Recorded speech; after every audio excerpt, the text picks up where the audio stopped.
WTTV Fox 11 News.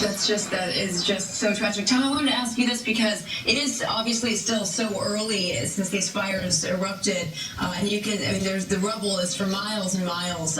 Do you know if fire officials have had a chance to go through home by home? I know that the call came in through a welfare check with that particular home, but what about the others? And there are so many homes that are burned to the ground. You wonder if there could be more, sadly. I mean, you hope that number holds, though. You really do. Well, I hope it holds, but the reality is that every home has not been looked at.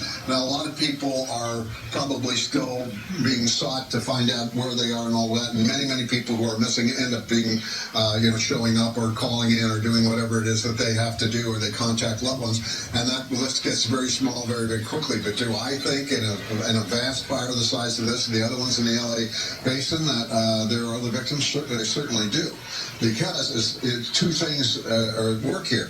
Some people don't have loved ones that would call in, or might not think to call in for a welfare check or something like that, or maybe couldn't get through and didn't think much of it. And the other thing is just the sheer volume of what you're talking about. And it's not like, the bodies are laying out in easy to find form. In some cases, they've been incinerated.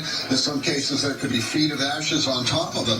So no, I think that there's very high likelihood that this number is going to go up. But at this point in time, it's way too early in that process. But when they do hear that there is a possibility that they go out and they check that immediately, because other than saving lives, recovering bodies is a very high priority after any kind of disaster like this, because you cannot possibly let people back in if there's a single chance that one of these properties might have something like that going on. So that is the situation based on my experience, which goes back quite a few years. That's right.